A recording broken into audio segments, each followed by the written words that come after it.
Let the record show that today's expedition began in dignity and ended in interpretive dance. I blame the trout, not the fish itself. Fine animal, good with dill, but the moment our navigator held it to the horizon and announced, with priestly conviction, that the trout was pointing north, it was not. Fish are famously compass agnostic, yet men nodded. Why? Because earlier, on the walk down to the beach, someone discovered forest snacks. 10 minutes later, discipline had a flavor, helmets gave career advice, and the line between confidence and delusion was crossed with the enthusiasm of a goat head butting a door. If you remember nothing else from this briefing, remember this: do not eat mystery mushrooms before a raid. A raid is already a conversation with weather, wood, and steel. You do not need a chorus of fungi harmonizing in your bloodstream, suggesting you rename the ship Wet Log because it sounds splashy. A simple policy carved on oak for the slow learners. If it grew on a shady stump and looks like a riddle, do not eat the riddle. This is not culinary cowardice. This is logistics. Bread does not hallucinate. Bread does not argue. Bread rarely urges you to challenge the moon to a staring contest. Flatbread, porridge, dried fish, the unglamorous clutch of victory will not cause your shield wall to act like a line of reeds listening for gossip. Mushrooms are tricksters. Half are harmless, a few are delicious, some are spectacularly inedible, and a select glittering minority are chaos with stems. If you pick a random handful and call it courage, what you have actually prepared is a parade of preventable problems. Observe a raider in his natural habitat, boots laced, cloak cinched, eyes bright with purpose. Introduce an unknown mushroom, note the subtle changes, pupil dilation, unscheduled curiosity about clouds, an interest in the emotional life of helmets. It begins as a confidence trick, I feel unstoppable, and matures into catastrophe. The sea winked at me, we should wink back. The mushroom whispers are not wisdom, they are enthusiasm disconnected from reality. Enthusiasm pulls oars, reality points them the right way.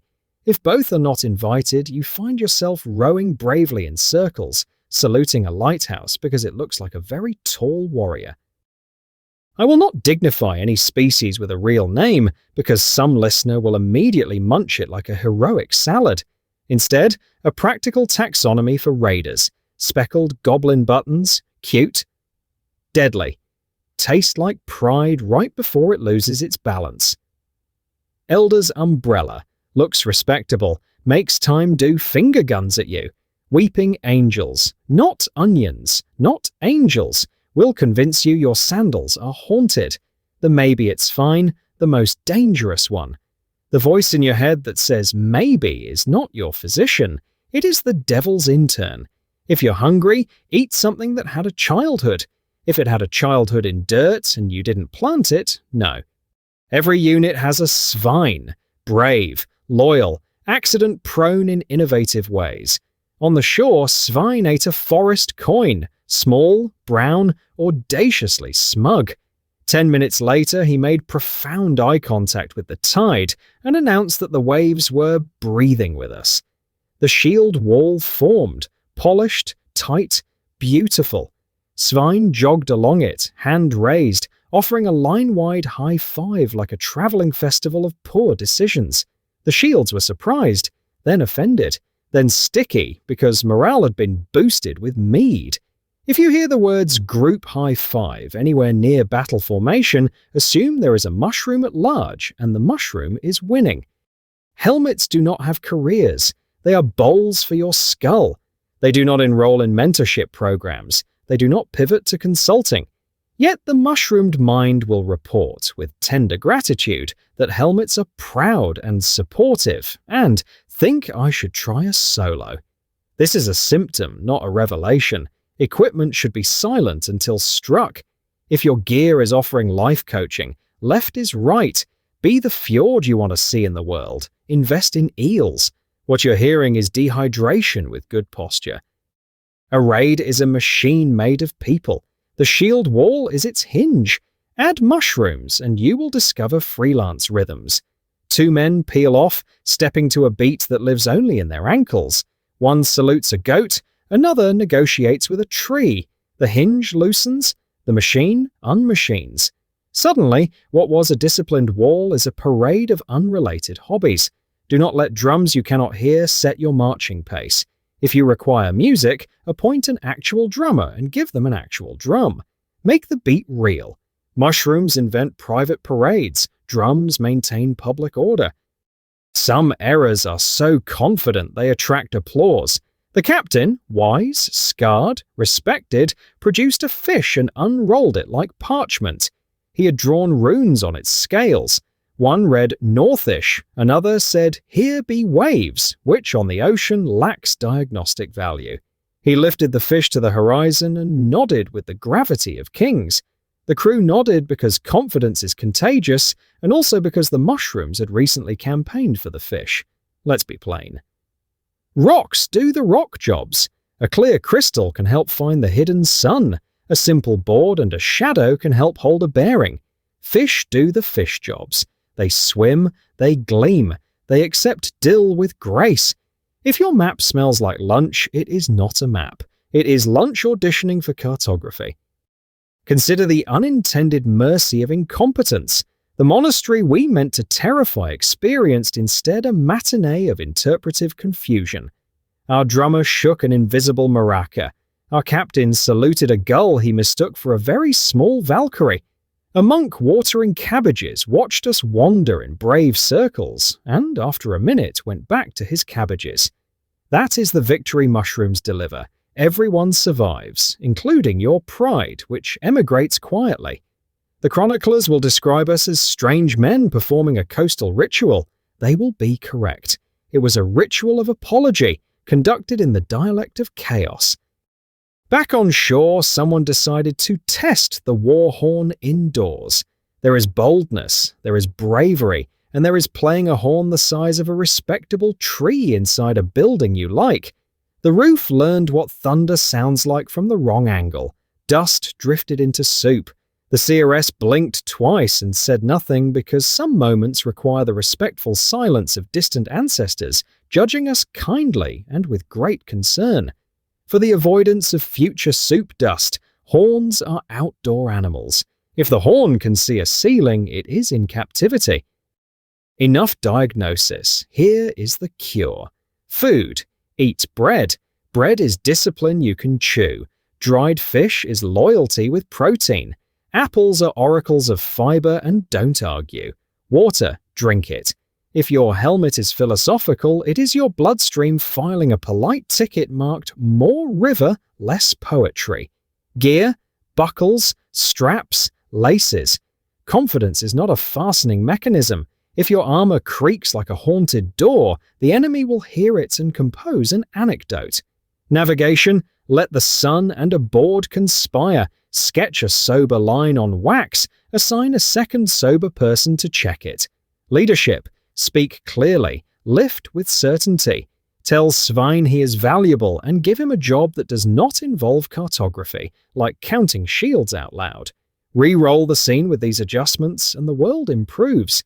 The ship points somewhere on purpose. The drummer beats a real beat. The helmets maintain a professional silence. The monastery hears only the respectful wind. Breakfast. Barley porridge with honey and a handful of dried berries. Snack. Apple or pear. If it tries to teach you philosophy, that's a pear with delusions. Eat it anyway. Lunch. Smoked fish, hard cheese, flatbread. Drink. Water. If you hear the sea in the water, that's just the sea being neighborly. Forbidden. Forest riddles in mushroom costume, experiments sourced from a stump, just a nibble because the color is friendly. This menu does not make you immortal, it makes you predictable, which is victory's favorite spice. How to spot a forager at 50 paces walks like an enthusiastic puppet. Waves at clouds shaped like gods and small livestock. Smiles at helmets as if they just delivered a rousing speech, says north-ish with spiritual conviction, tries to rename the ship to Sea Feelings or Wet Log. When you see one, deploy the 3 gifts of recovery: bread, water, and a reasonable task. Svein, count the shields. Numbers are the antidote to private parades. Frequently whispered questions that you should not answer. Question: what if the mushrooms actually improve courage? Answer: courage without aim is just speed. The sea will happily watch you hurry nowhere. Question: what if we microdose discipline? Answer: discipline is a macro skill. It begins with breakfast you can pronounce. Question: what if the helmets really are proud of me? Answer: they are. Silent equipment loves a job done properly. Question: what about just a little? Answer: the prelude to most ballads of disaster. Letters we won't send to the monks on the hill. Apologies for the interpretive raid. We brought zeal and a fish. You brought cabbages and composure. Everyone did their best. To the sea, thank you for not punishing us for saluting the gull.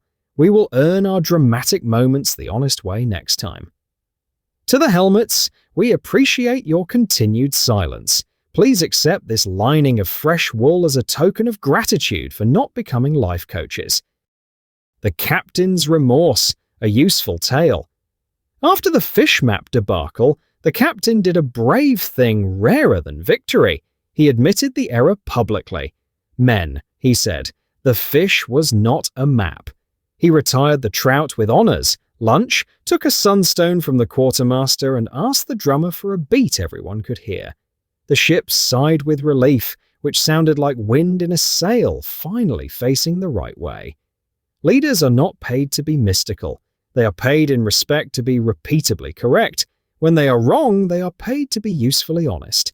That too is a kind of map. The seeress's kindly judgment. The seeress listened to our account and said, prophecy is for gods, planning is for people. She is right. We envy the clean certainty of omens because they ask so little. Bread, water, gear, sun, these ask for hands and habits. Mushrooms pretend to be prophecy in a hurry. They are not. Save your visions, she added, for the nights you have earned them. Then she fed us lentils with garlic and told us to sleep.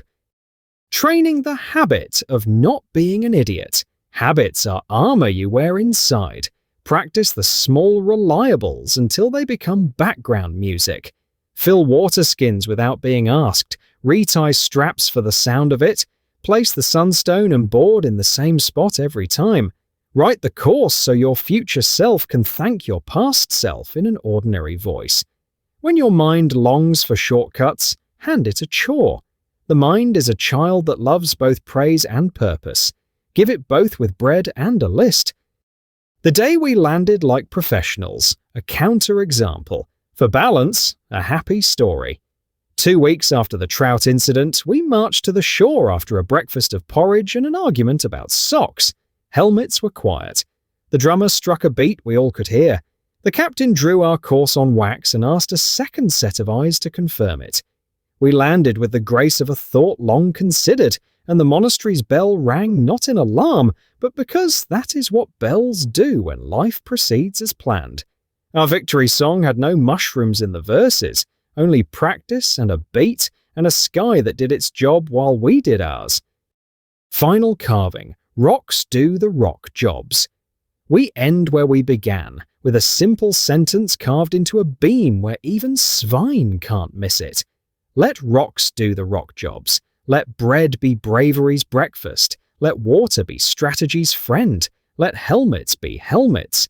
And when a mushroom suggests something poetic, smile politely and feed it to the goat. A raid is not a poem. It is a plan performed in rhythm. Make your plans with tools that do not argue, and your rhythm with a drum everyone can hear. If you crave mystery, look up at the night after you've come home and read the stars with sober eyes. Closing benediction for sensible raiders. May your bread be ordinary, your water abundant, your straps obedient, your drummer audible, your maps unscented, your helmets loyal and wordless, and your leaders brave in the boring way, the kind that puts ships where they mean to go.